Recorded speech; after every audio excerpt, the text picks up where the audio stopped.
Hi ಸ್ನೇಹಿತರೆ, ನಮಸ್ಕಾರ. Gurudev IAS&KS academy ಧಾರವಾಡಕ್ಕೆ ತಮಗೆಲ್ಲರಿಗೂ ಹಾರ್ದಿಕ ಸ್ವಾಗತ. ಜಿಯೋಗ್ರಫಿಗೆ ಸಂಬಂಧಪಟ್ಟಂತೆ ಫ್ರೀಯರ್ ಆಗಿರುವಂಥ ಕ್ವಶನ್ ಪೇಪರನ್ನು ಗಮನಿಸೋಣ. ಪ್ರಶ್ನೆಗಳು ಹೀಗಿವೆ. ಮೊದಲನೆಯ ಪ್ರಶ್ನೆ ಗಮನಿಸ್ಕೊಳ್ಳೋಣ. ಉತ್ತರದಿಂದ ದಕ್ಷಿಣಕ್ಕೆ ಹೋದಾಗ ಪೂರ್ವಕ್ಕೆ ಹರಿಯುವ ನದಿಗಳ ಸರಿಯಾದ ಅನುಕ್ರಮ ಯಾವುದು? ಮೇಲಿಂದ ಕೆಳಗೆ ಬಂದಾಗ, ಉತ್ತರದಿಂದ ದಕ್ಷಿಣಕ್ಕೆ ಬಂದಾಗ ಹರಿಯುವಂಥ ನದಿಗಳನ್ನು ಕಾಲಾನುಕ್ರಮದಲ್ಲಿ ಬರೆಯಿರಿ ಅಂತ ಪ್ರಶ್ನೆ ಕೇಳಿದ್ದಾನೆ. ಅದರ ಉತ್ತರಗಳು ಏನೇನದಾವ? ಮೊದಲನೇದಾಗಿ A Subarnarekha, Mahanadi, Godavari, Krishna, Pennar, Vaigai. Answer B Subarnarekha, Mahanadi, Krishna, Godavari, Kaveri, Pennar, Vaigai. Answer C Mahanadi, Subarnarekha, Godavari, Kaveri, Pennar, Vaigai. Answer D Mahanadi, Subarnarekha, Godavari, Krishna, Vaigai, Pennar. ಈ ರೀತಿಯಾಗಿ ಉತ್ತರಗಳು ಕೊಟ್ಟಿದೆ. ಆದರೆ ಇದರಲ್ಲಿ ಸರಿಯಾದ ಉತ್ತರ ಯಾವುದು? ಉತ್ತರದಿಂದ ದಕ್ಷಿಣಕ್ಕೆ ಬರುವಂತಹ ನದಿಗಳು ಅಂತ ಪ್ರಶ್ನೆ ಆಗಿದೆ. ಹಾಗಾದ್ರೆ ಉತ್ತರಗಳನ್ನ ಗಮನಿಸ್ಕೊಂಡು ಬಂದಾಗ 4 ಉತ್ತರಗಳಲ್ಲಿ ಸರಿಯಾದ ಉತ್ತರ ಯಾವುದು ಅಂತಂದ್ರೆ ಆನ್ಸರ್ ಎ ಆಗತ್ತದ ಸರಿಯಾದ ಉತ್ತರ. ಉತ್ತರದಿಂದ ದಕ್ಷಿಣಕ್ಕೆ ಹರಿದುಕೊಂಡು ಬರುವಂತಹ ನದಿಗಳನ್ನು ಗಮನಿಸ್ಕೊಂಡು ಬಂದಾಗ first Subarnarekha, second one Mahanadi, third one Godavari, fourth Krishna, fifth Pennar, sixth one Vaigai ಅನ್ನುವಂಥ ನದಿಗಳಾಗತ್ತೆ. ಹಾಗಾದ್ರೆ ಉಳಿದಂಥ ನದಿಗಳು ಹೆಂಗ ಹೋಲಿಕೆ ಮಾಡಿ ನೋಡೋದಾದ್ರೆ ಸ್ವಲ್ಪ ಗಮನಿಸ್ಕೊಂಡು ಬರ್ರಿ. ಅಷ್ಟು ನದಿಗಳನ್ನು ಭಾರತ ದೇಶದಲ್ಲಿ ಪೂರ್ವಕ್ಕೆ ಹರಿಯುವ ನದಿಗಳು. ಹಾಗಾದ್ರೆ ಇಲ್ಲಿ ಕೊಟ್ಟಿರುವಂಥ ಉತ್ತರದಾಗ ಗಮನಿಸ್ಕೊಂಡು ಬರೋದಾದ್ರೆ ಫಸ್ಟ್ ಒಂದು ನದಿ ಬರ್ತದ, ಅದು ಯಾವುದು ಅಂತೇಳಿ ನೋಡೋದಾದ್ರೆ ಸುವರ್ಣರೇಖಾ ಅನ್ನುವಂತಹ ನದಿ. ಸುವರ್ಣರೇಖಾ ಆದ ನಂತರ ನೆಕ್ಸ್ಟ್ ಒಂದು ನದಿ ಕಂಡು ಬರ್ತದೆ, ಅದರ ಹೆಸರು ಬ್ರಾಹ್ಮಿಣಿ ಅಂತ ಬರ್ತದೆ. ಬ್ರಾಹ್ಮಿಣಿ ಆದ ನಂತರ ನೆಕ್ಸ್ಟ್ ಇನ್ನೊಂದು ಬರ್ತದ್ರಿ ಸರ್, ಅದರ ಹೆಸರು ವೈತರಣಿ ಅಂತ ಕರಿತೀವಿ. ವೈತರಣಿ ಮತ್ತು ಬ್ರಾಹ್ಮಿಣಿ ಅಂತೇಳಿ. ವೈತರಣಿ ಬ್ರಾಹ್ಮಿಣಿ ಆದ ನಂತರ ಮಹಾನದಿ ಕಂಡು ಬರ್ತದ. ನೆಕ್ಸ್ಟ್ ಒಂದು ಕಂಡು ಬರುವಂಥದ್ದು ಗೋದಾವರಿ. ಗೋದಾವರಿ ಆದ ನಂತರ ಕೃಷ್ಣೆ. ಕೃಷ್ಣೆ ಆದ ನಂತರ ಪೆನ್ನಾರ. ಪೆನ್ನಾರ್ ನದಿ ಆದ ನಂತರ ಕಾವೇರಿ. ಕಾವೇರಿ ಆದ ನಂತರ ವೈಗೈ. ಈ ರೀತಿಯಾಗಿ ಮೇಲ್ಗಡೆ ಗಂಗಾ ಮತ್ತು ದಾಮೋದರ ಬರ್ತದೆ. ಅವೆರಡು ನದಿಗಳನ್ನ ಬಿಟ್ಟು ಭಾರತದಲ್ಲಿ ಪೂರ್ವಕ್ಕೆ ಹರಿಯುವಂತಹ ನದಿಗಳು ಸುವರ್ಣರೇಖಾ, ಬ್ರಾಹ್ಮಿಣಿ, ವೈತರಣಿ, ಮಹಾನದಿ, ಗೋದಾವರಿ, ಕೃಷ್ಣ, ಪೆನ್ನಾರ, ಕಾವೇರಿ ಮತ್ತು ವೈಗೈ ಅನ್ನುವಂಥದ್ದು ಉತ್ತರದಿಂದ ದಕ್ಷಿಣಕ್ಕೆ ಅನುಕ್ರಮವಾಗಿ ಹರಿದಿರುವಂತಹ ನದಿಗಳು. ಹಾಗಾದ್ರೆ ಈ ನದಿಗಳನ್ನ ಗಮನಿಸ್ಕೊಂಡು ಬಂದಾಗ ಕೆಳಗಿನ ಉತ್ತರ ನೋಡ್ರಿ ನೀವು. ಸುವರ್ಣರೇಖಾ, ಮಹಾನದಿ, ಕೃಷ್ಣ. ಕೃಷ್ಣೆ ಮತ್ತು ಗೋದಾವರಿ ಹೊಂದಾಣಿಕೆ ಮಾಡಿ ನೋಡಿದಾಗ ನಮಗೆ ಗೋದಾವರಿ ಮೇಲ್ಗಡೆ ಆಗ್ತಾಳೆ, ಕೃಷ್ಣೆ ಕೆಳಗಡೆ ಆಗ್ತಾಳೆ. ಆದರೆ ಈ ಎರಡನೇ ಉತ್ತರದೊಳಗೆ ಕೃಷ್ಣಾ ನದಿ ಫಸ್ಟ್ ಬಂದದ ಆಗೋದಿಲ್ಲ. ನೆಕ್ಸ್ಟ್ ಒನ್ನ ಮಹಾನದಿ, ಸುವರ್ಣರೇಖಾ ಆಗೋದಿಲ್ಲ. ಯಾಕೆ ಆಗೋದಿಲ್ಲ? ಆಪ್ಷನ್ಸ್ ಫಸ್ಟ್ ಕೊಟ್ಟಿದ್ದಾನ. ಸುವರ್ಣರೇಖಾ ಫಸ್ಟ್ ಬರಬೇಕು, ಬಟ್ ಇಲ್ಲಿ ಫಸ್ಟ್ ಬಂದಿರುವಂಥ ನದಿ ಯಾವುದದ? ಮಹಾನದಿ ಅದ. ಹೀಗಾಗಿ ಇವೆರಡು ಉತ್ತರಗಳು ಆಗೋದಿಲ್ಲ. ಇನ್ನು ಇವುಗಳಿಗೆ ಸಂಬಂಧಪಟ್ಟಂತೆ ಮಾಹಿತಿ ಗಮನಿಸ್ಕೊಂಡು ಬರೋದಾದ್ರೆ ಸುವರ್ಣರೇಖಾ ಅನ್ನುವಂಥ ನದಿಯನ್ನು ನೋಡಿದಾಗ ಇದರ ಮೇಲೆ ಒಂದು ಪ್ರಶ್ನೆ ಹೈಯೆಸ್ಟ್ ರಿಪೀಟ್ ಆಗ್ಯದ ನಮಗೆ. ಜಮ್ಶೆಡ್ಪುರ ನಗರ ಯಾವ ನದಿಯ ದಡದ ಮೇಲೆ ಕಂಡುಬರುವುದು ಅಂತ ಪ್ರಶ್ನೆ ಕೇಳ್ತಾನೆ. ಸುವರ್ಣರೇಖಾ ನದಿಯ ದಡದ ಮೇಲೆ ಕಂಡುಬರುವಂಥದ್ದು. ಈ ಜಮ್ಶೆಡ್ಪುರ ಅನ್ನುವಂಥದ್ದು ಕಬ್ಬಿಣ ಮತ್ತು ಉಕ್ಕಿನ ಕೈಗಾರಿಕೆಗೆ ಪ್ರಸಿದ್ಧಿಯಾಗಿರುವಂತಹ ನಗರ ಜಮ್ಶೆಡ್ಪುರ. ಇನ್ನು ಬ್ರಾಹ್ಮಿಣಿ, ವೈತರಣಿ, ಮಹಾನದಿ ಈ 3 ನದಿಗಳ ಮುಖಜ ಭೂಮಿಯನ್ನು ತ್ರಿನದಿ ಮುಖಜ ಭೂಮಿ ಅಂತೇಳಿ ಕರೀತಾರೆ. ಬ್ರಾಹ್ಮಿಣಿ, ವೈತರಣಿ, ಮಹಾನದಿ 3 ನದಿಗಳ ಮುಖಜ ಭೂಮಿಯನ್ನು ತ್ರಿನದಿ ಮುಖಜ ಭೂಮಿ ಅಂತೇಳಿ ಕರೀತಾರೆ. ಗೋದಾವರಿಗೆ ಸಂಬಂಧಪಟ್ಟಂತೆ ಇವಳಿಗೊಂದು ಜಲಪಾತ ಅದ. ಆ ಗೋದಾವರಿ ನದಿಗೆ ಕಂಡು ಬರುವಂಥ ಜಲಪಾತ ಯಾವುದು ಅಂತಂದ್ರೆ ದುಧ್ಮಾ ಅನ್ನುವಂಥ ಜಲಪಾತ. ಯಾವ ಸ್ಟೇಟ್ ಒಳಗೆ ಕಂಡು ಬರ್ತದೆ ಅಂದ್ರೆ ಆಂಧ್ರ ಪ್ರದೇಶದೊಳಗ. ಈ ಸೇಮ್ ಡೈಲಾಗ್ ಬರ್ತಾವೆ ಇಲ್ಲಿ, ಒಂದೆರಡು ಗಮನಿಸ್ಬೇಕು ತಾವು. ದುಧ್ಮಾ ಜಲಪಾತ ಆಂಧ್ರ ಪ್ರದೇಶ, ದರ್ದಿ ಜಲಪಾತ ನರ್ಮದಾ ನದಿಗೆ, ಧುವಂದರ್ ಜಲಪಾತ ನರ್ಮದಾ ನದಿಗೆ. ಧುವಂದರ್ ಮತ್ತು ದರ್ದಿ ಇವೆರಡು ಮಧ್ಯಪ್ರದೇಶ ರಾಜ್ಯದೊಳಗೆ ಕಂಡು ಬರ್ತದೆ. ಪ್ರಶ್ನೆ ಏನಕ್ಕೆ ಕೇಳಿದ್ದೆ last time A exam technical ಒಳಗಡೆ, ದರ್ದಿ ಜಲಪಾತ ಅಂತ ಕೊಟ್ಬಿಟ್ಟು ಗೋದಾವರಿ ನದಿ ಉತ್ತರ ಕೊಟ್ಟಿದ್ದ. ಈ ಕೆಳಗಿನ ಯಾವ ಜೋಡಿ ತಪ್ಪಾಗಿದೆ ಅಂತೇಳಿ ನೆನ್ಪಿಟ್ಕೊಳ್ರಿ. ದುಧ್ಮ ಅನ್ನುವಂತಹ ಜಲಪಾತ ಗೋದಾವರಿ ನದಿಗದ, ದರ್ದಿ ಅನ್ನುವಂತಹ ಜಲಪಾತ ನರ್ಮದಾ ನದಿಗದ. ಈ ದುಧ್ಮ ಜಲಪಾತ ಆಂಧ್ರ ಪ್ರದೇಶದೊಳಗೆ ಕಂಡು ಬರ್ತದ, ದರ್ದಿ ಅನ್ನುವಂತಹ ಜಲಪಾತ ಮಧ್ಯಪ್ರದೇಶದೊಳಗೆ ಕಂಡು ಬರ್ತದ. ಇನ್ನು ಇದಾದ ನಂತರ ಕೃಷ್ಣ ಅನ್ನುವಂಥದ್ದು ನಮ್ಮ PSI 1-2 ಸಲ ರಿಪೀಟ್ ಆಗಿದೆ. ಒಂದು ಪ್ರಶ್ನೆ ಏನು, ಈ ನದಿಯನ್ನ ಹುಟ್ಟೋ ಸ್ಥಳದೊಳಗೆ ಏನಂತಾರ ಮತ್ತು ಶಾಸನದೊಳಗೆ ಏನಂತಾರ ಅಂತ ಪ್ರಶ್ನೆ ಕೇಳಿದಾನೆ. ಯಾವುದನ್ನ? ಕೃಷ್ಣಾ ನದಿಯನ್ನು.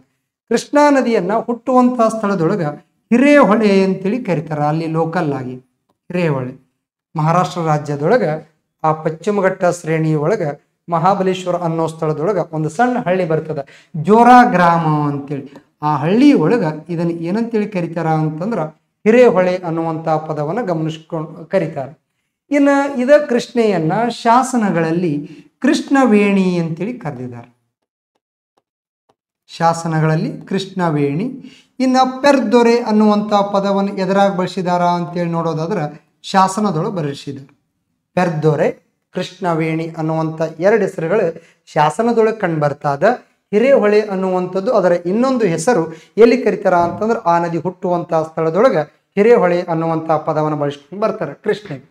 ಇನ್ನು ಪೆನ್ನಾರ ಅದಾದ ನಂತರ ಕಾವೇರಿ. ಇವು 2 ಗೊಂದಲ ಆಗತ್ತದ. ಪೆನ್ನಾರ ಫಸ್ಟ್ ಬರ್ತದ, ಕಾವೇರಿ ಅನಂತರ ಬರ್ತದೆ. ಆಂಧ್ರ ಪ್ರದೇಶದೊಳಗೆ ನೆಲ್ಲೂರು ಅಂತ ಒಂದು ಸ್ಥಳ ಬರ್ತದೆ, ಅಲ್ಲಿ ಎಂಡ್ ಆಗ್ತದೆ ಪೆನ್ನಾರ ಅನ್ನುವಂಥದ್ದು. ಇನ್ನು ಕಾವೇರಿ ಅನ್ನುವಂಥ ನದಿಯನ್ನು ಪರಿಗಣನೆಗೆ ತೆಗೆದುಕೊಂಡಾಗ ಒಂದು ಪ್ರಶ್ನೆ ಆಗುತ್ತದೆ. ದಕ್ಷಿಣದ ಗಂಗೆ ಯಾರು ಅಂತ ಕೇಳಿದ್ರೆ ಕಾವೇರಿ, ದಕ್ಷಿಣದ ವೃದ್ಧ ಗಂಗೆ ಯಾರು ಅಂತ ಪ್ರಶ್ನೆ ಕೇಳಿದ್ರೆ ಗೋದಾವರಿ. ವೃದ್ಧ ಗಂಗೆ ಅನ್ನುವಂಥದ್ದು ಗೋದಾವರಿ, ಗಂಗೆ ಅನ್ನುವಂಥದ್ದು ಕಾವೇರಿ ನದಿ ಆಗುತ್ತದೆ. ಸರ್, ಈ ಕಾವೇರಿ ನದಿಗೆ 3 ನದಿ ದ್ವೀಪಗಳ ನಿರ್ಮಾಣ ಆಗ್ತದೆ ಸರ್. 1 ಆದಿರಂಗ, 2 ಮಧ್ಯರಂಗ, 3 ಅಂತ್ಯರಂಗ ಅಂತೇಳಿ ಬರ್ತದೆ. ಆದಿರಂಗ, ಮಧ್ಯರಂಗ, ಅಂತ್ಯರಂಗ ಅನ್ನುವಂಥದ್ದು. ಶ್ರೀರಂಗಪಟ್ಟಣ, ಶಿವನ ಸಮುದ್ರ, ಶ್ರೀರಂಗಂ. ಫಸ್ಟ್ 2 ಏನು ಅದಾವಲ್ರಿ ಸರ, ಇವು ಕರ್ನಾಟಕದೊಳಗೆ ಅದಾವ. ಕೊನೆಯದಾಗಿ ಏನು ಕಂಡು ಬರ್ತದಲ್ರಿ ಅದು ತಮಿಳುನಾಡದೊಳಗೆ ಅದಾವ. ಕಾವೇರಿ ನದಿ ಕಂಡು ಬರುವಂಥ 3 ನದಿ ದ್ವೀಪಗಳು ಆದಿರಂಗ, ಮಧ್ಯರಂಗ, ಅಂತ್ಯರಂಗ. ಫಸ್ಟ್ 2 ಕರ್ನಾಟಕ, ಶಿವನ ಸಮುದ್ರ ಮತ್ತು ಶ್ರೀರಂಗಪಟ್ಟಣ. 3ನೇದು ಶ್ರೀರಂಗಂ ಅನ್ನುವಂಥದ್ದು ಎಲ್ಲಿ ಅಂತೇಳಿ ನೋಡೋದಾದ್ರೆ ತಮಿಳುನಾಡು ಸ್ಟೇಟ್ ಒಳಗೆ ಕಂಡು ಬರ್ತದೆ. ಕೊನೆಯದಾಗಿ ಬರುವಂಥದ್ದು ವೈಗೈ ಅನ್ನುವಂತಹ ನದಿ ದಕ್ಷಿಣ ಭಾಗದೊಳಗ. ಹಾಗಾದ್ರೆ ಈ ನದಿಗಳು ಉತ್ತರದಿಂದ ದಕ್ಷಿಣಕ್ಕೆ ಹರಿದುಕೊಂಡು ಬರುವ ಆಧಾರದ ಮೇಲೆ ಈ ವೈಗೈ ನದಿಯನ್ನು ಪರಿಗಣನೆಗೆ ತೆಗೆದುಕೊಂಡಾಗ ಈ ವೈಗೈ ನದಿಯ ದಂಡೆಯ ಮೇಲೆ ಮಧುರೈ ಅನ್ನುವಂಥ ನಗರ ಕಂಡು ಬರ್ತದೆ. ಮಧುರೈ, ಈ ಮಧುರೈ ನಗರ ವೈಗೈ ನದಿಯ ದಡದ ಮೇಲದ. ಈ ಮಧುರೈ ಒಳಗ ಪ್ರಮುಖ ಆರಾಧ್ಯ ದೈವ ಯಾವುದು ಅಂತೇಳಿ ನೋಡಿದ್ರೆ ಮೀನಾಕ್ಷಿ ಟೆಂಪಲ್ ಅಂತೇಳಿ ಕಂಡು ಬರ್ತದೆ. ಇಷ್ಟು ಮೊದಲನೇ ಪ್ರಶ್ನೆಗೆ ಸಂಬಂಧಪಟ್ಟಂತೆ ಉತ್ತರಗಳು ಆಗ್ತದೆ. ಹಾರ ಮುಂದಿನ ಪ್ರಶ್ನೆ ನೋಡೋಣ. ಪ್ರಶ್ನೆ 2 ಈ ರೀತಿಯಾಗಿದೆ. ಗೋದಾವರಿ, ಮಹಾನದಿ, ನರ್ಮದಾ, ತಪತಿ ನದಿಗಳ ಉದ್ದಗಳಿಗೆ ಸರಿಯಾದ ಇಳಿಕೆ ಕ್ರಮ ಯಾವುದು ಅಂತ ಪ್ರಶ್ನೆ ಕೇಳ್ಯಾನ್ರಿ ಸರ್. ಉದ್ದಗಳಿಗೆ ಸರಿಯಾದ ಇಳಿಕೆ ಕ್ರಮ ಅಂದ್ರ ಈ ನದಿಗಳು ಹರಿಯುವಂತ ಉದ್ದ ನಮಗೆ ಗೊತ್ತಿರಬೇಕು. ಆಲ್ರೆಡಿ UPSC ಪ್ರಶ್ನೆಗಳಾಗಿರುವಂಥದ್ದು ಅದೇ ಪ್ರಶ್ನೆ ನಿಮ್ಮ ಕಣ್ಣು ಮುಂದೆ ಇಡ್ತಾ ಇರೋದು. ಹಾಗಾದ್ರೆ ಉತ್ತರಗಳು ಹೀಗದಾವ. ಆಪ್ಷನ್ಸ್ ಎ ಗೋದಾವರಿ, ಮಹಾನದಿ, ನರ್ಮದಾ, ತಪತಿ. ಉದ್ದಗಳು ಹೇಳಬೇಕು, ಕಾಲಾನುಕ್ರಮ ಅಲ್ಲ. ಗೋದಾವರಿ, ನರ್ಮದಾ, ಮಹಾನದಿ, ತಪತಿ. ನೆಕ್ಸ್ಟ್ ನರ್ಮದಾ, ಗೋದಾವರಿ, ತಪತಿ, ಮಹಾನದಿ. ಡಿ ನರ್ಮದಾ, ತಪತಿ, ಗೋದಾವರಿ, ಮಹಾನದಿ. ಈ ರೀತಿ ಉತ್ತರಗಳು ಕಂಡು ಬರ್ತಾವೆ ನಮಗೆ. ಈ ರೀತಿ ಪ್ರಶ್ನೆಗಳಿಗೆ ಕೇಳಿದಾಗ ಕಂಪಲ್ಸರಿ 3 ಆನ್ಸರ್ಗಳು ನಮಗೆ ಗೊತ್ತಿರಬೇಕು. 1, 2 ಗೊತ್ತಿದ್ರೆ ಮಾಡೋಕ್ಕಾಗೋದಿಲ್ಲ. ಹಾಗಾದ್ರೆ ಉದ್ದಗಳು ಕೇಳಿದಾನ, ಉದ್ದಗಳು ಹೇಳಬೇಕು ಅಂತ ಬರಬೇಕು. ಕೊಟ್ಟಿರುವಂಥ ನದಿಗಳನ್ನ ಮೊದಲನೇದಾಗಿ ನಾವು ನೋಡ್ಕೊಂಡಾಗ ಫಸ್ಟ್ ಒಬ್ಳು ಕಂಡು ಬರ್ತಾಳೆ ಯಾರು ಅಂತಂದ್ರೆ ಗೋದಾವರಿ ಅನ್ನುವಂತಹ ನದಿ. ನೆಕ್ಸ್ಟ್ ಒಂದು ಕಂಡು ಬರುವಂಥದ್ದು ಯಾವುದು? ನರ್ಮದಾ. ಅದಾದ ನಂತರ ಕಂಡುಬರುವಂಥ ನದಿ ಮಹಾನದಿ. ಕೊನೆಯದಾಗಿ ಬರುವಂಥದ್ದು ತಪತಿ ನದಿ ಅಂತ ಆಗುತ್ತದೆ. ಈ ರೀತಿಯಾಗಿ ಕೊಟ್ಟ ಕೆಲವು ಹಳೆಯ ಪುಸ್ತಕಗಳ ಅಥವಾ ಹಳೆಯ ಪ್ರಶ್ನೆ ಪತ್ರಿಕೆಗಳ ಆಧಾರದ ಮೇಲೆ ಮತ್ತು ಕೆಲವು ಪುಸ್ತಕಗಳ ಆಧಾರದ ಮೇಲೆ ನಾವು ನದಿಗಳ ಉದ್ದವನ್ನು ಹೇಳ್ಬೋದು. ಸ್ವಲ್ಪ 1-2 ಅಂಕಿ ಅಂಶಗಳು ವ್ಯತ್ಯಾಸದಿಂದ ಕೂಡಿರ್ತದೆ. ಹಾಗಾದ್ರೆ ಈ ಅಂಕಿ ಅಂಶಗಳ ಪ್ರಕಾರ ನಾವು ಗಮನಿಸ್ಕೊಂಡು ಬರೋದಾದ್ರೆ ಗೋದಾವರಿ ನದಿ ಲೆಂತ್ 1465 ಕಿಲೋಮೀಟರ್ ಅದ ರೀ. ನರ್ಮದಾ ನದಿಯ ಉದ್ದ 1312 ಕಿಲೋಮೀಟರ್ ಅದ. ಮಹಾನದಿಯ ಉದ್ದ 900 ಕಿಲೋಮೀಟರ್ ಕಂಡುಬರ್ತದ. ಇನ್ನು ಕೊನೆಯದಾಗಿ ಕಂಡುಬರುವಂಥದ್ದು ತಪತಿ ಅನ್ನುವಂಥ ನದಿ 730 ಅಥವಾ 24 ಕಿಲೋಮೀಟರ್ ಲೆಂತ್. ತಪತಿ ಅನ್ನುವಂಥ ನದಿ 24 ಅಥವಾ 30. ಹಾಗಾದ್ರೆ ಈ ಉತ್ತರಗಳನ್ನ ಗಮನಿಸ್ಕೊಂಡು ಬಂದಾಗ ಈ ನದಿಗಳು ನಮಗೆ ಅನುಕ್ರಮವಾಗಿ ಸಿಗಬೇಕು ಅವುಗಳ ಉದ್ದಗಳಿಗೆ ಅನುಸಾರವಾಗಿ. ಹಾಗಾದ್ರೆ first one Godavari, second one Narmada, third Mahanadi, fourth one Tapti. ಈ ಉತ್ತರಗಳು ಯಾವ್ಯಾವು? ಗೋದಾವರಿ, ನರ್ಮದಾ, ಮಹಾನದಿ, ತಪತಿ. ಉತ್ತರ 2 ಇದಕ್ಕೆ ಸರಿಯಾಗಿರುವಂತಹ ಉತ್ತರ. ಯಾವುದು? 2ನೇ ಪ್ರಶ್ನೆಗೆ ಅನುಕ್ರಮವಾಗಿ ಅಥವಾ ಉದ್ದವಾಗಿ ಹಂಚಿಕೆಯಾಗಿರುವ ನದಿಗಳನ್ನು ನಾವು ಪರಿಗಣನೆಗೆ ತೆಗೆದುಕೊಂಡಾಗ ಮೊದಲನೇದು ಯಾವುದಾಗ್ತದೆ ಅಂತ ಗೋದಾವರಿ. ಈ ಉದ್ದಕ್ಕೆ ಸಂಬಂಧಪಟ್ಟಂತೆ ಇದಕ್ಕೊಂದು ಪ್ರಶ್ನೆ ಹಿಂಗೆ ಕೇಳ್ತಾನ, ಗಮನಿಸ್ರಿ. ಏನು ಪ್ರಶ್ನೆ? ಭಾರತದ ಅತ್ಯಂತ ಉದ್ದವಾದ ನದಿ ಯಾವುದು ಅಂತ ಕೇಳಿದಾಗ ನಾವು ಗಂಗೆ ಅಂತ ಹೇಳ್ತೀವಿ. ಭಾರತದಲ್ಲಿ ಹರಿಯುವ ಅತ್ಯಂತ ಉದ್ದವಾದ ನದಿ ಯಾವುದು? ಗಂಗೆ. ದಕ್ಷಿಣ ಭಾರತದ ಉದ್ದವಾದ ನದಿ ಯಾವುದು ಅಂತ ಕೇಳಿದ್ರೆ ಗೋದಾವರಿ, ದಕ್ಷಿಣ ಭಾರತದೊಳಗೆ. ಪ್ರಶ್ನೆ 2 ಹೊರತುಪಡಿಸಿ 3ನೇದು ಆಲ್ರೆಡಿ ಪ್ರಶ್ನೆ ಆಗಿದೆ ಗ್ರೂಪ್ ಸಿಗೆ. ಏನು ಕೇಳಿದಾನ? ಭಾರತದಲ್ಲಿ ಹುಟ್ಟಿ ಭಾರತದಲ್ಲಿ ಅಂತ್ಯವಾಗುವ ಅತ್ಯಂತ ಉದ್ದವಾದ ನದಿ ಯಾವುದು ಅಂತಂದ್ರೆ ಗೋದಾವರಿ. ಪರ್ಯಾಯ ಪ್ರಸ್ಥಭೂಮಿಯ ಉದ್ದವಾದ ನದಿನೂ ಅಂತ ಪ್ರಶ್ನೆ ಆಗ್ಯದ, ಗಮನಿಸ್ಕೊಂಡು ಬರ್ರಿ. ಪರ್ಯಾಯ ಪ್ರಸ್ಥಭೂಮಿಯ ಉದ್ದವಾದ ನದಿ, ದಕ್ಷಿಣ ಭಾರತದ ಉದ್ದವಾದ ನದಿ, ಭಾರತ ದೇಶದ 2ನೇ ಉದ್ದವಾದ ನದಿ. ನೆಕ್ಸ್ಟ್ ಒನ್ ಅದಾದ ನಂತರ ಫೋರ್ತ್ ಒನ್ನ ಭಾರತದಲ್ಲಿ ಹುಟ್ಟಿ ಭಾರತದಲ್ಲಿ ಅಂತ್ಯವಾಗುವ ಅತಿ ಉದ್ದವಾದ ನದಿ ಯಾವುದು ಅಂತಂದ್ರೆ ಗೋದಾವರಿ. ಈ ರೀತಿಯಾಗಿ ಗೋದಾವರಿ ಉದ್ದಕ್ಕೆ ಸಂಬಂಧಪಟ್ಟಂತೆ ದಕ್ಷಿಣ ಭಾರತದ ಉದ್ದವಾದ ನದಿ, ಪರ್ಯಾಯ ಪ್ರಸ್ಥಭೂಮಿಯ ಉದ್ದವಾದ ನದಿ, ಭಾರತದ 2ನೇ ಉದ್ದವಾದ ನದಿ, ಭಾರತದಲ್ಲಿ ಹುಟ್ಟಿ ಭಾರತದಲ್ಲಿ ಅಂತ್ಯವಾಗುವ ಉದ್ದವಾದ ನದಿ. ಇದು ಪರ್ಯಾಯ ಪ್ರಸ್ಥಭೂಮಿ ಅನ್ನುವಂಥ ಪದವನ್ನು SI ಬಳಸಿದಾನ. PSI ಪ್ರಶ್ನೆ ಪತ್ರಿಕೆ ಒಳಗೆ ಇದನ್ನು ಕೇಳಿದಾನೆ.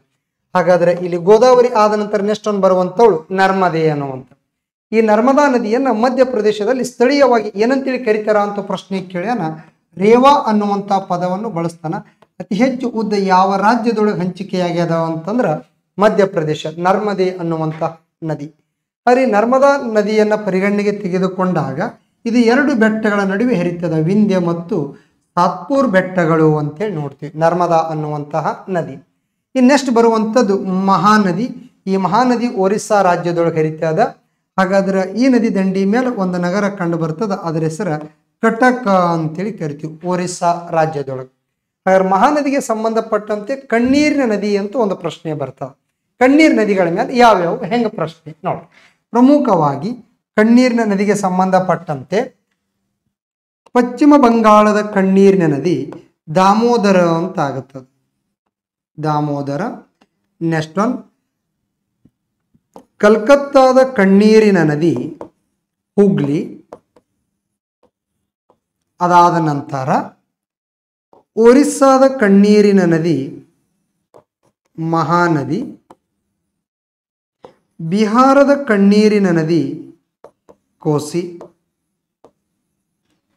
ಪಶ್ಚಿಮ ಬಂಗಾಳದ ಕಣ್ಣೀರ್ ನದಿ ದಾಮೋದರ. ಕಲ್ಕತ್ತಾ ಕಣ್ಣೀರ್ ನದಿ ಹೋಗ್ಲಿ. ಒರಿಸ್ಸಾದ ಕಣ್ಣೀರ್ ನದಿ ಮಹಾನದಿ. ಬಿಹಾರದ ಕಣ್ಣೀರ್ ನದಿ ಕೋಸಿ. ಇಷ್ಟು ಯಾವುದಕ್ಕೆ ಸಂಬಂಧಪಡ್ತದ? ಮಹಾನದಿ. ಇನ್ನು ನೆಕ್ಸ್ಟ್ ಒಂದು ಬರುವಂಥದ್ದು ಯಾವುದು ಅಂತಂದ್ರೆ ತಪತಿ ಅನ್ನುವಂತಹ ನದಿ. ಈ 2 ಪ್ರಶ್ನೆಗಳು ಕಾಂಬಿನೇಷನ್ ಮೇಲೆ ಈ ರೀತಿಯಾಗಿ ಬಂದಿದ್ದಾವೆ.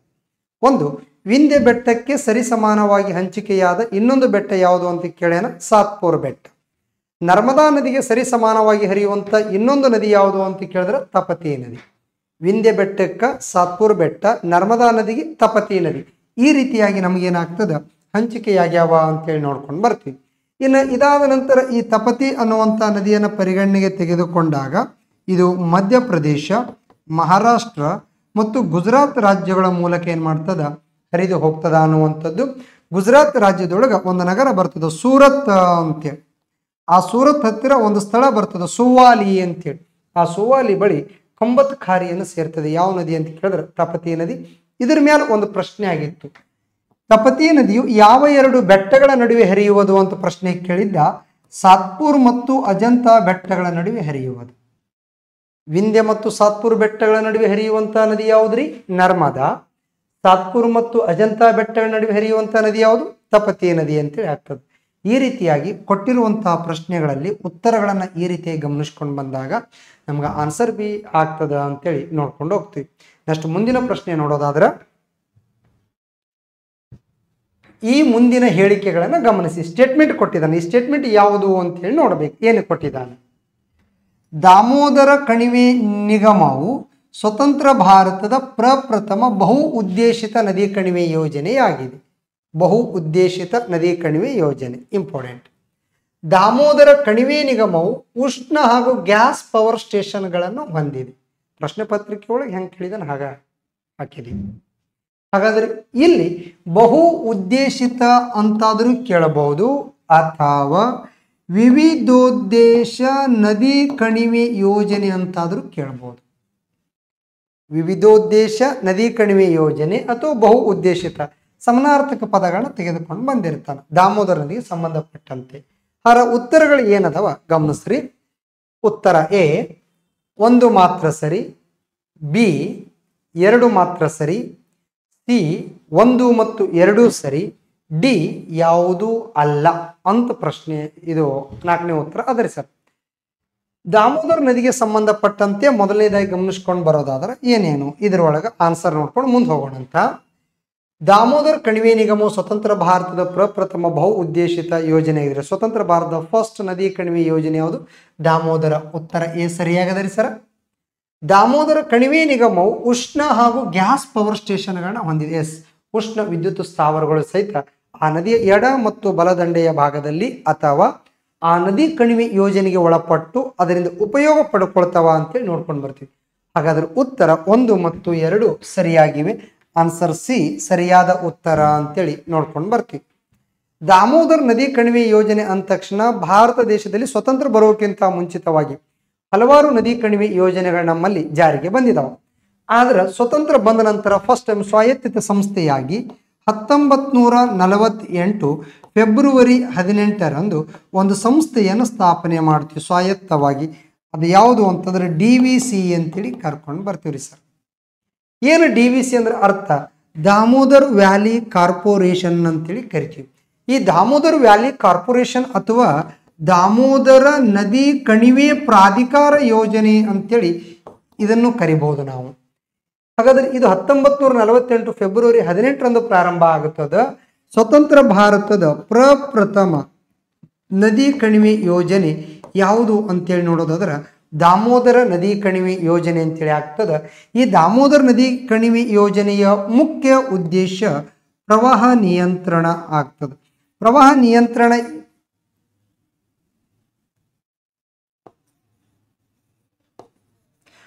ನಿಯಂತ್ರಣ ಯಾಕ್ರಿ ಅಂತೇಳಿ ನೋಡೋದಾದ್ರೆ ಇದು ಪಶ್ಚಿಮ ಬಂಗಾಳದೊಳಗೆ ಫ್ಲಡ್ ಉಂಟು ಮಾಡ್ತದೆ. ಆದ ಕಾರಣಕ್ಕಾಗಿ ಇದನ್ನು ಪ್ರವಾಹ ನಿಯಂತ್ರಣ ಯೋಜನೆ ಅಂತೇಳಿ ಕೈಗೊಳ್ತಾರೆ. ಈ ದಾಮೋದರ ನದಿ ಕಣಿವೆ ಯೋಜನೆಗೆ ಸಂಬಂಧಪಟ್ಟಂತೆ ಒಟ್ಟು ಈ ಯೋಜನೆಗೆ ಒಳಪಟ್ಟು 1 ಒಡ್ಡು, 4 ಆಣೆಕಟ್ಟುಗಳು, 3 ಶಾಖೋತ್ಪನ್ನ ಕೇಂದ್ರಗಳನ್ನು ಸ್ಥಾಪನೆ ಮಾಡ್ತೀವಿ ಸರ್.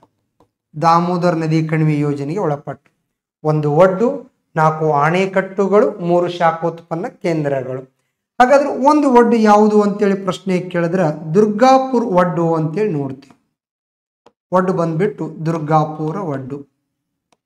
ನೆಕ್ಸ್ಟ್ ಡ್ಯಾಮ್ಗಳು ಯಾವ್ಯಾವ ಅದಾವ ಅಂತೇಳಿ ನೋಡೋದಾದ್ರೆ ಮೊದಲನೇ ಡ್ಯಾಮ್ ಬರ್ತದೆ ಕೊನಾರ ಡ್ಯಾಮ್ ಅಂತೇಳಿ ಕರಿತೀವಿ. ಈ ಕೊನಾರ ಡ್ಯಾಮ್ ಅನ್ನುವಂಥದ್ದು ದಾಮೋದರ ನದಿಗೆ ಇಲ್ಲ, ದಾಮೋದರ ನದಿಯ ಉಪನದಿಯಾದ ಕೊನಾರ್ ನದಿ ಕಟ್ಟಿದೀವಿ ಸರ್ ಜಾರ್ಖಂಡ್ ರಾಜ್ಯದೊಳಗ. ಅವ್ರ ಕೊನಾರ್ ನದಿಗೆ ಕಟ್ಟಿರುವ ಆಣೆಕಟ್ಟನ್ನು ನಾವು ಕೊನಾರ್ ಆಣೆಕಟ್ಟು ಅಂತೇಳಿ ಕರಿತೀವಿ. ನೆಕ್ಸ್ಟ್ ಇನ್ನೊಂದು ಬರ್ತದ ಮೈಥಾನ್ ಆಣೆಕಟ್ಟು ಅಂತೇಳಿ, ಮೈಥಾನ. ಮತ್ತೊಂದು ತಿಲಯ್ಯ ಆಣೆಕಟ್ಟು ಅಂತೇಳಿ ಬರ್ತದೆ. ಅರಿ ತಿಲಯ್ಯ ಮತ್ತು ಮೈಥಾನ್ 2 ಆಣೆಕಟ್ಟುಗಳು ಒಂದ ನದಿಗದವ. ಅದು ಯಾವ ನದಿ ಅಂತೇಳಿ ನೋಡೋದಾದ್ರೆ ಬರ್ಕಾರ ಅಂತೇಳಿ ನೋಡ್ತೀವಿ. ಇವೆರಡು ಸಹಿತ ಜಾರ್ಖಂಡ್ ಒಳಗದವ. ಕೊನಾರ್ ನದಿಗೆ ಕೊನಾರ್ ಆಣೆಕಟ್ಟು, ಮೈಥಾನ್ ಮತ್ತು ತಿಲಯ್ಯ ಅನ್ನುವಂಥ ಆಣೆಕಟ್ಟುಗಳು ಯಾವುದಕ್ಕದಾವ್ರಿ? ಬರ್ಕಾರ್ ನದಿಗದವ. ಹಾಗಾದ್ರೆ 4ನೇ ಆಣೆಕಟ್ಟು ಬರ್ತದ, ಅದರ ಹೆಸರು ಏನು ಅಂತಂದ್ರೆ ಪಂಚತಹಿಲ್ ಆಣೆಕಟ್ಟು ಅಂತೇಳಿ. ಈ ಪಂಚತಹಿಲ್ ಅನ್ನುವಂಥ ಡ್ಯಾಮ್ ಯಾವ ನದಿಗದ ಅಂತಂದ್ರೆ ದಾಮೋದರ ನದಿಗೆ. ಅಂದ್ರೆ ಟೋಟಲಿಯಾಗಿ ನಾವು ದಾಮೋದರ ನದಿಗೆ ಪ್ರಮುಖವಾಗಿ ಅಥವಾ ದೊಡ್ಡದಾಗಿ ಪಂಚತೈಲ್ ಅನ್ನುವಂಥ ಡ್ಯಾಮ್ ನೋಡ್ಕೊಂಡು ಬರ್ತೀವಿ. ಈ ಪಂಚತೈಲ್ ಅಣೆಕಟ್ಟು ಬಿಟ್ಟು ಉಳಿದ 3 ಡ್ಯಾಮ್ಗಳು ಏನದವಲ್ಲ, ಕುನಾರ, ಮೈಥಾನ, ತಿಲಯ್ಯ ಅನ್ನುವಂಥದ್ದು ದಾಮೋದರ ನದಿಯ ಉಪನದಿಗಳಿಗೆ ಅದಾವ. ಕುನಾರ್ ನದಿಗೆ ಕುನಾರ ಡ್ಯಾಮ, ಬರ್ಕರ್ ಕೆರಡು, ತಿಲಯ್ಯ ಮತ್ತು ಮೈಥಾನ. ಹಾಗಾದ್ರೆ ಪಂಚತೈಲ್ ಅನ್ನುವಂಥದ್ದು ದಾಮೋದರ ನದಿಗೆ ಏನಾಗ್ತದೆ ಸಂಬಂಧಪಡ್ತದ. ಈ ದುರ್ಗಾಪುರ್ ಒಡ್ ಸಹಿತ ಯಾರಿಗದ ಅಂತಂದ್ರೆ ದಾಮೋದರ ನದಿಗದ, ವೆಸ್ಟ್ ಬೆಂಗಾಲ್ ಅಂತೇಳಿ ಕಂಡು ಬರ್ತಾದ್ರಿ ಸರ್. ಈ ರೀತಿಯಾಗಿ ಏನಾಗ್ತದ ದಾಮೋದರ ನದಿ ಕಣಿವೆ ಯೋಜನೆಗೆ ಸಂಬಂಧಪಡ್ತದ ಅನ್ನುವಂಥದ್ದು. ಹಾಗಾದ್ರೆ ಈ ದಾಮೋದರ ನದಿ ಕಣಿವೆ ಯೋಜನೆ ಅನ್ನುವಂಥದ್ದು ಅಮೆರಿಕ ದೇಶದ ಟೆನೆನ್ಸಿ ವ್ಯಾಲಿ ಅಣೆಕಟ್ಟಿನ TVCಯ ಮಾದರಿಯಾಗಿದೆ ಅಂತೇಳಿ ಏನು ಮಾಡ್ತೀವಿ ನೋಡ್ಕೊಂಡು ಬರ್ತೀವಿ ಅನ್ನುವಂಥದ್ದು. ಇಷ್ಟು ನಮ್ಗೆ ಯಾವುದಕ್ಕೆ ಸಂಬಂಧಪಡ್ತದ ಅಂತಂದ್ರೆ ದಾಮೋದರ ನದಿ ಕಣಿವೆ ಯೋಜನೆಗೆ. ಹಾಗಾದ್ರೆ ಸರ್ ದಾಮೋದರ ಅನ್ನುವಂಥ ನದಿ ಯಾರ ಪವಿತ್ರ ನದಿಯಾಗಿದೆ ಅಂತ ಪ್ರಶ್ನೆ ಕೇಳಿದ್ರೆ ಸಂತಾಲರ ಪವಿತ್ರ ನದಿ ಅಂತ ಹೇಳಬೇಕು. ಸಂತಾಲ ಬುಡಕಟ್ಟು ಜನರ ಪವಿತ್ರ ನದಿ ಯಾವುದು ಅಂತಂದ್ರೆ ದಾಮೋದರ. ಒಂದ್ ವೇಳೆ ಉತ್ತರದೊಳಗ ದಾಮೋದರ ನದಿ ಅಂತ ಕೊಡ್ಲಿಕ್ಕಂದ್ರ ಇದರ ಇನ್ನೊಂದು ನದಿ ಕೊಟ್ಟಿರ್ತಾನ ರೂಪನಾರಾಯಣಿ ಅಂತೇಳಿ. ರೂಪನಾರಾಯಣಿ ಅದ್ರ ಜೊತೆಗೆ ಇನ್ನೊಂದು ಬರ್ತದ ನರನಾರಾಯಣಿ ಅಂತೇಳಿ. ಬಟ್ ರೂಪನಾರಾಯಣಿ ಆನ್ಸರ್ ಒಳಗೆ ಇಟ್ಟಿರ್ತಾನೆ. ಸಂತಾಲರ ಪವಿತ್ರ ನದಿ ದಾಮೋದರ. ದಾಮೋದರ ಇರದಿದ್ರೆ ಯಾವ್ದಾಗ್ತದ್ರಿ ಸರ ರೂಪನಾರಾಯಣಿ ಅಂತೇಳಿ ಆಗ್ತದೆ. ಇಷ್ಟು ಈ ಪ್ರಶ್ನೆಗೆ ಸಂಬಂಧಪಟ್ಟಂತ ಉತ್ತರ ಆಗ್ತದೆ. ಮುಂದಿನ ಪ್ರಶ್ನೆ ನೋಡೋಣ. ಗಾಂಧಿ ಸಾಗರ ಅಣೆಕಟ್ಟು ಈ ಮುಂದಿನ ಯಾವ ನದಿಗೆ ನಿರ್ಮಿಸಲಾಗಿದೆ? ಗಾಂಧಿ ಸಾಗರ ಅಣೆಕಟ್ಟು. ಉತ್ತರಗಳು: ಎ ಚಂಬಲ್ ನದಿ ಯೋಜನೆ, ಬಿ ಕೋಸಿ ನದಿ ಯೋಜನೆ, ಸಿ ದಾಮೋದರ ನದಿ ಯೋಜನೆ, ಡಿ ಸಟ್ಲೇಜ್ ಯೋಜನೆ. ಗಾಂಧಿ ಸಾಗರ ಅಣೆಕಟ್ಟು ಯಾವುದಕ್ಕದ? ಹಾಗಾದ್ರೆ ಇಲ್ಲಿ ಗಾಂಧಿ ಸಾಗರ ಅನ್ನುವಂಥ ಅಣೆಕಟ್ಟು ಚಂಬಲ್ ನದಿ ಕಣಿವೆ ಯೋಜನೆಗೆ ಸಂಬಂಧಪಡ್ತದ್ರಿ ಸರ್. ಚಂಬಲ್ ನದಿ ಕಣಿವೆ ಯೋಜನೆಗೆ ಸಂಬಂಧಪಟ್ಟಿರುವಂಥದ್ದು ಗಾಂಧಿ ಸಾಗರ ಅಣೆಕಟ್ಟು. ಒಂದೇ ಅಲ್ಲ, ಟೋಟಲ್ ಈ ನದಿ ಸಂಬಂಧಪಟ್ಟಂತೆ 3 ಯೋಜನೆ, 1 ಬ್ಯಾರೇಜ್ ಕೈಗೊಳ್ತೀವಿ. ಯಾವುದಕ್ಕೆ? ಚಂಬಲ್ ನದಿ ಕಣಿವೆ ಯೋಜನೆಗೆ. ಹಾಗಾದ್ರೆ ಯಾವ್ಯಾವ ಯೋಜನೆ ಕೈಗೊಂಡ್ವಿ ಅಂತೇಳಿ ನೋಡೋದಾದ್ರೆ ಸರ, ಒಂದು ಗಾಂಧಿ ಸಾಗರ ಅಣೆಕಟ್ಟು, ಎರಡನೆಯದಾಗಿ ಜವಾಹರ್ ಸಾಗರ ಅಣೆಕಟ್ಟು, ಮೂರನೆಯದು ರಾಣಾ ಪ್ರತಾಪ್ ಸಾಗರ ಅಣೆಕಟ್ಟು, ನಾಲ್ಕನೆಯದು ಕೋಟಾ ಬ್ಯಾರೇಜ್. ಈ ರೀತಿಯಾಗಿ ಹಾಗಾದ್ರೆ ಈ ಚಂಬಲ್ ನದಿ ಕಣಿವೆ ಯೋಜನೆ ಕೈಗೊಂಡವಲ್ಲ, ಇವು 2 ರಾಜ್ಯಗಳ ಜಂಟಿ ಯೋಜನೆ. ಒಂದು ರಾಜಸ್ಥಾನ, ಇನ್ನೊಂದು ಮಧ್ಯಪ್ರದೇಶ ಅನ್ನುವಂಥದ್ದು.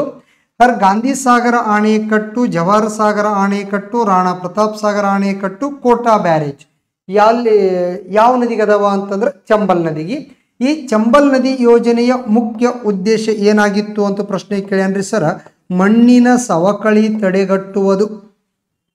ಮ್ಯಾಕ್ಸಿಮಮ್ ಭಾರತ ದೇಶದಲ್ಲಿರುವಂತಹ ನದಿಗಳ ಉದ್ದೇಶ ಒಟ್ಟು 3 ಅದಾವ್ರಿ ಸರ್. ಫಸ್ಟ್ ಒನ್ ಏನು ಅಂತಂದ್ರೆ ಪ್ರವಾಹ ನಿಯಂತ್ರಣ, ಎರಡನೇದು ಏನು ಅಂತೇಳಿ ಕೇಳಿದ್ರೆ ಕೃಷಿ ಆರ್ ಕೈಗಾರಿಕೆ ಆರ್ ಕುಡಿಯುವ ನೀರಿನ ಪೂರೈಕೆ, ಮೂರನೇದು ಏನು ಅಂತೇಳಿ ನೋಡೋದಾದ್ರೆ ಮಣ್ಣಿನ ಸವಕಳಿ ತಡೆಗಟ್ಟುವುದು. ಪ್ರವಾಹ ನಿಯಂತ್ರಣಕ್ಕಾಗಿ ದಾಮೋದರ ನದಿ ಕಣಿವೆ ಯೋಜನೆ, ಕೋಸಿ ನದಿ ಕಣಿವೆ ಯೋಜನೆಗಳು, ಮಹಾನದಿ ಕಣಿವೆ ಯೋಜನೆಗಳು. ಹಾಗಾದ್ರೆ ಕುಡಿಯುವ ನೀರು, ಕೈಗಾರಿಕೆ ಮತ್ತು ಕೃಷಿಗೆ ನೀರನ್ನು ಗಮನಿಸ್ಕೊಂಡು ಬಂದಾಗ ಕೃಷ್ಣಾ ನದಿ ನೀರಾವರಿ ಯೋಜನೆಗಳು, ಕಾವೇರಿ ನದಿ ನೀರಾವರಿ ಯೋಜನೆಗಳು.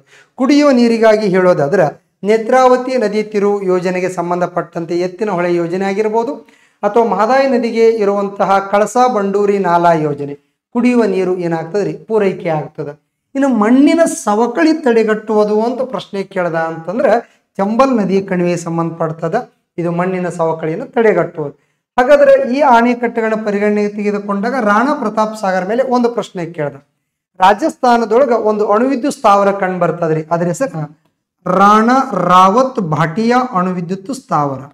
ಒಂದು ವೇಳೆ ರಾಣಾ ರಾವತ್ ಭಾಟಿಯಾ ಅಂತ ಕೊಡ್ಲಿಲ್ಲ ಅಂತಂದ್ರ ಇದನ್ನ ರಾಣಾ ಪ್ರತಾಪ್ ಸಾಗರ ಅಣುವಿದ್ಯುತ್ ಯೋಜನೆ ಅಂತೇಳಿ ಕೊಟ್ಟಿರ್ತಾನೆ. ಹಾಗಾದ್ರೆ ಇದು ರಾಣಾ ಪ್ರತಾಪ್ ಅಣುವಿದ್ಯುತ್ ಸಾಗರ ಯೋಜನೆ ಅನ್ನುವಂಥದ್ದನ್ನು ಪರಿಗಣನೆಗೆ ತೆಗೆದುಕೊಂಡಾಗ ಈ ರಾಣಾ ಪ್ರತಾಪ್ ಸಾಗರ ಯೋಜನೆಯಿಂದ ರಾಣಾ ರಾವತ್ ಭಾಟಿಯಾ ಅಣುವಿದ್ಯುತ್ ಸ್ಥಾವರಕ್ಕೆ ನೀರನ್ನು ಪೂರೈಕೆ ಆಗುತ್ತದೆ. ಇದು ಯಾವ ಸ್ಟೇಟ್ ಒಳಗದ ಅಂತಂದ್ರೆ ರಾಜಸ್ಥಾನದೊಳಗೆ. ಈ ಕೋಟಾ ಬ್ಯಾರೇಜದಿಂದ ರಾಜಸ್ಥಾನ ಮತ್ತು ಮಧ್ಯಪ್ರದೇಶ ಎರಡೂ ರಾಜ್ಯಗಳು ಕುಡಿಯುವ ನೀರಿನ ಒಡಂಬಡಿಕೆ ಅಥವಾ ಒಪ್ಪಂದದ ಮೂಲಕ ಏನ್ ಮಾಡ್ತಾವ, ಬಳಸ್ಕೊಳ್ತಾವ ಅನ್ನುವಂಥದ್ದು.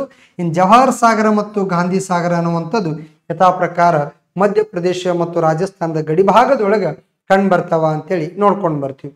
ಅರೆ ಚಂಬಲ್ ನದಿಯನ್ನು ಪರಿಗಣನೆಗೆ ತೆಗೆದುಕೊಂಡಾಗ ಇದು ಯಾವ ನದಿಯ ಉಪನದಿ ಅಂತ ಪ್ರಶ್ನೆ ಕೇಳಿದ್ರೆ ಯಮುನಾ ನದಿಯ ಉಪನದಿ ಚಂಬಲ್ ಅನ್ನುವಂತಹ ನದಿ. ಗಂಗಾ ನದಿಯ ದೊಡ್ಡದಾದ ಮತ್ತು ಉದ್ದವಾದ ಉಪನದಿ ಯಾವುದು ಅಂದ್ರೆ ಯಮುನಾ ನದಿ. ಯಮುನಾ ನದಿಯ ಉದ್ದ ಮತ್ತು ದೊಡ್ಡ ಉಪನದಿ ಯಾವುದು ಅಂದ್ರೆ ಚಂಬಲ್.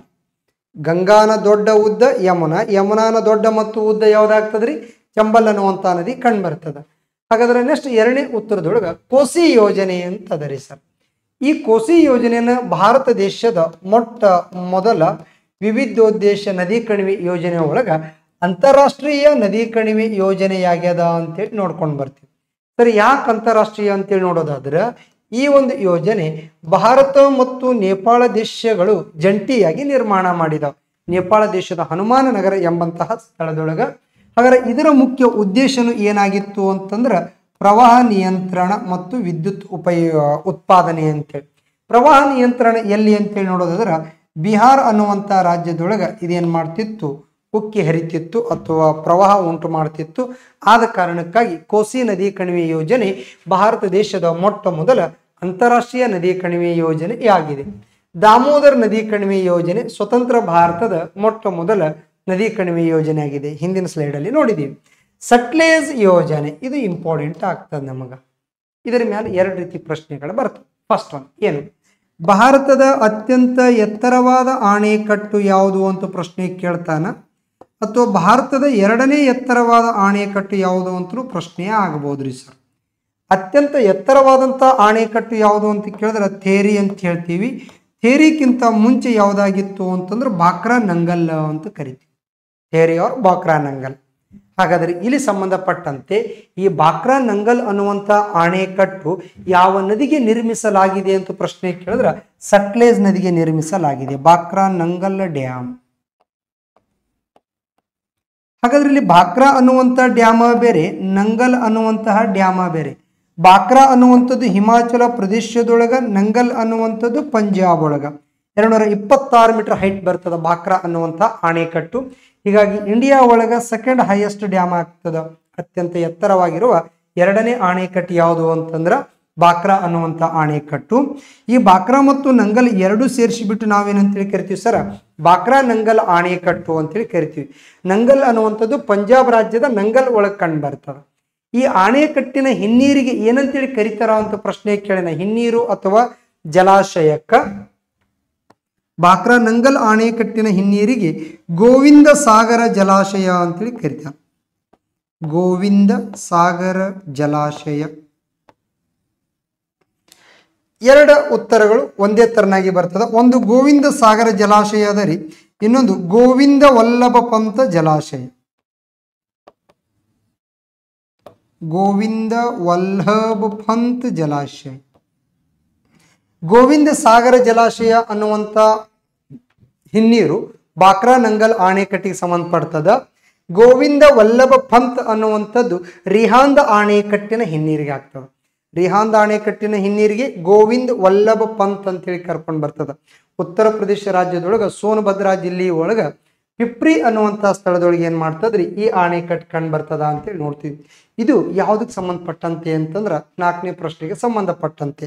ಮುಂದಿನ ಪ್ರಶ್ನೆ ನೋಡೋದಾದರೆ ಈ ರೀತಿಯಾದ ಪಟ್ಟಿ 1 ಮತ್ತು ಪಟ್ಟಿ 2 ಹೊಂದಿಸಿ ಬರೆಯಿರಿ. ಒಂದರದೊಳಗ ನಗರಗಳು ಕೊಟ್ಟಿದ್ದಾನ, ಇನ್ನೊಂದ್ರೊಳಗ ನದಿಗಳು ಕೊಟ್ಟಿದ್ದಾನ. ಯಾವ ನಗರ ಯಾವ ನದಿ ದಂಡಿ ಮೇಲೆ ಅದ ಅಂತ ಹೇಳ್ಬೇಕ್ರಿ ಸರ್. ಆದ್ರೆ ಇಲ್ಲಿ ಗಮನಿಸ್ಕೊಂಡು ಬರೋದಾದ್ರ ಮೊದಲನೇದಾಗಿ ಪಟ್ಟಿ 1 ಗಮನಿಸ್ಕೊಂಡು ಬರಿ. ಯಾವ್ಯಾವ ನಗರಗಳದಾವ, ವಾಷಿಂಗ್ಟನ್ DC, ಅದಾದ ನಂತರ Berlin, Paris, Madrid. Madrid, Paris, Berlin, Washington DC.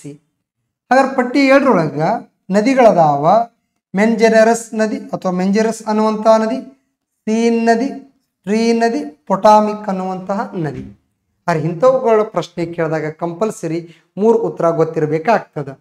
ಹಾಗಾದ್ರೆ ವಾಷಿಂಗ್ಟನ್ DC ಅನ್ನುವಂತಹ ಒಂದು ನಗರ ಯಾವ ನದಿ ದಂಡಿ ಮೇಲೆ ಅದ ಅಂತಂದ್ರೆ ಪೊಟಾಮಿಕ್ ನದಿಯ ದಡದ ಮೇಲೆ ಕಂಡು ಬರ್ತದೆ. ವಾಷಿಂಗ್ಟನ್ DC ಅನ್ನುವಂಥದ್ದು ಪೊಟಾಮಿಕ್ ನದಿಯ ದಡದ ಮೇಲೆ ಕಂಡು ಬರುವಂತಹ ನದಿಯಾಗಿದೆ.